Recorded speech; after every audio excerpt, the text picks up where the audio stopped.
Controle de buva. O agricultor está acostumado a fazer o manejo tradicional, mas qual é o benefício de fazer o manejo em pré-plantio?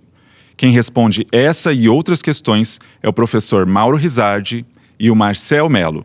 Queria saber de vocês quais os benefícios do manejo de buva. Bom, em primeiro lugar, é uma bela alternativa de um grupo químico diferente, né, e que vai nos ajudar muito a controlar essas buvas que estão hoje com dificuldade de serem controladas com os herbicidas atualmente utilizados.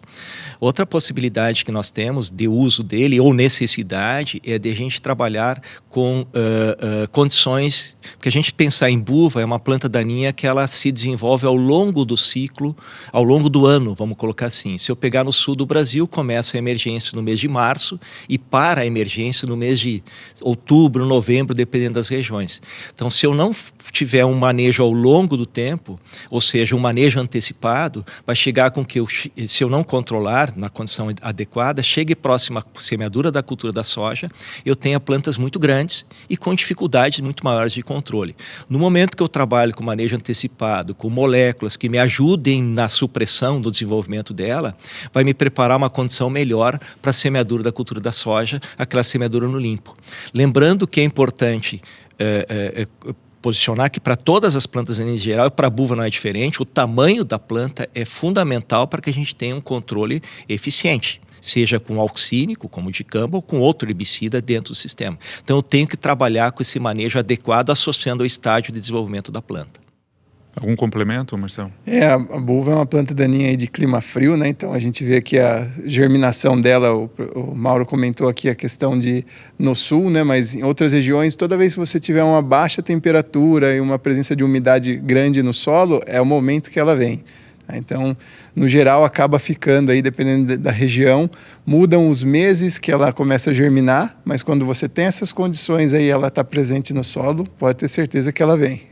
E é importante colocar, até dentro do que o Marcel abordou, a gente tem resultados, quando a gente quer fazer experimentos com buva. Duas coisas que a gente tem para forçar a emergência: água à vontade, choque de temperatura. Coloca na geladeira, tira 24 horas depois, deixa em 24 graus e germina facilmente. Esse choque é importante. E outro ponto fundamental para manejar a buva é a gente associar a palha no sistema, que também o fluxo de emergência dela é extremamente dependente de luz. Então, se eu fizer um bom manejo tendo palha, isso vai me ajudar, inclusive, para depois eu complementar o controle com a utilização de herbicidas. Então isso é importante. E outro dado também que eu gostaria de chamar a atenção, a gente tem trabalhos já um pouco mais antigos, porque a buva ela começou a se tornar problema em 2005, quando começou a aparecer mais os casos de resistência. Então já em 2007, 2008, nós geramos informações de que uma planta não dessecada, ou que mal manejada, antecipada ou antes do plantio da cultura, ela pode reduzir de 4 a 12% a produtividade da soja. Então veja como é fundamental a gente fazer uma boa dessecação. Tá? Então o Xtend-K vem dentro desse nicho, ou seja, de nos permitir eliminar essa planta antes de estabelecer a cultura. A gente está falando aqui de manejo correto, tá? Associando algumas questões que são importantes, né? Professor, quais são os resultados que os estudos mostram? A gente tem observado assim, nós tivermos condições assim, de ter plantas favoráveis, nós conseguimos somente com uma aplicação, ou seja, que são plantas favoráveis, plantas menores, em torno de 5, 6, 10, 15 centímetros, a gente consegue com uma aplicação somente controlar. Né? Agora, quando eu tenho situações de plantas, ou variando o tamanho de plantas maiores, a gente tem que lançar mão da chamada dessecação sequencial e complementar depois aí com glufosinato, com algum herbicida que possa complementar esse controle. Mas o resultado no final é o que a gente busca, né? Que é plantar no limpo. Isso a gente consegue com esse manejo. Acredita que essa mensagem já está com o sojicultor? Eu sempre digo assim que a mensagem, às vezes, o professor vai sentir quando ele passa pela dificuldade. E como hoje a gente está vendo que continua sendo difícil manejar buva se eu não levar esses conceitos para o agricultor, ele está aceitando melhor isso. Então ele está conseguindo já montar na sua estratégia de manejo os princípios da semeadura no limpo, né? Não deixar para complementar controle dentro da cultura. Buva eu não consigo fazer isso. Eu tenho que semear no limpo. O novo fluxo é outra história, mas necessariamente eu tenho que semear no limpo. Marcel, qual que é então o melhor momento para fazer o controle da buva? O melhor momento, assim que você identifica que ela começa a germinar, fazer essa dessecação antecipada, né? Para a gente pegar elas no porte inicial de desenvolvimento ali. E essas que tem um porte um pouquinho maior, porque passou um pouco do ponto, muitas vezes a gente vai precisar de uma aplicação sequencial, aí, como o Mauro comentou, colocando herbicidas de contato aí para dar essa queima final da buva, impedindo o rebrote dela também.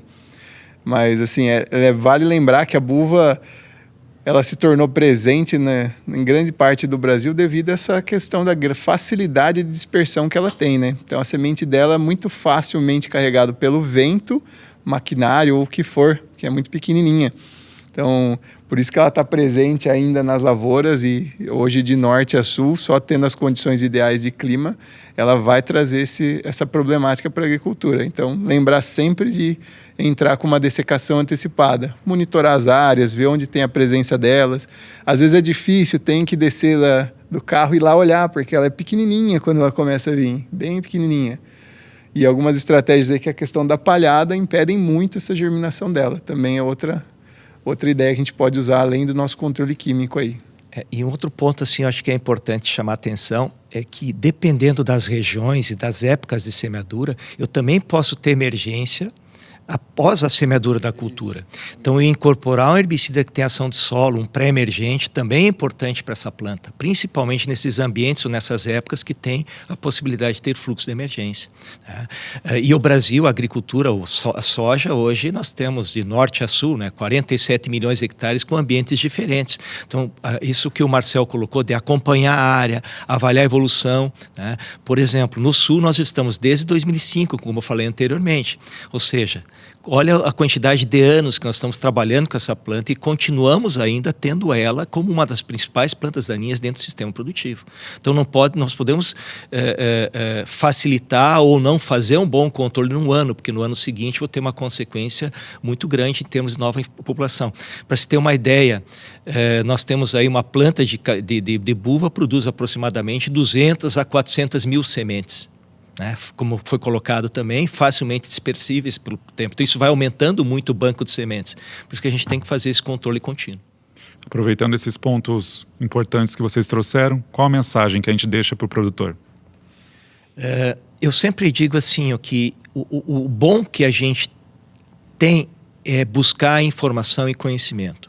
Nós temos hoje alternativas, o Xtendicam é uma das alternativas eficientes no controle. Aquele produtor que buscar essa informação ou adotar essas tecnologias integradas ao manejo cultural, manejo de palhada no sistema, com certeza ele passa a ter uma redução significativa nos problemas de buva e de outras plantas daninhas. É integrar as diferentes ferramentas que nós temos. Marcelo. Nessa linha também, a mensagem que vai é quanto mais diversidade ou complexidade a gente tiver colocando para essas plantas daninhas se desenvolverem, que também aumenta as operações e tudo mais difícil é delas se adaptarem. Então, menos problema de resistência a gente tem com essas espécies e mais sucesso e sustentabilidade do nosso negócio no campo a gente vai ter. Nós agradecemos pela conversa e você pode nos acompanhar nas redes sociais e no nosso site Intacta, a marca da soja.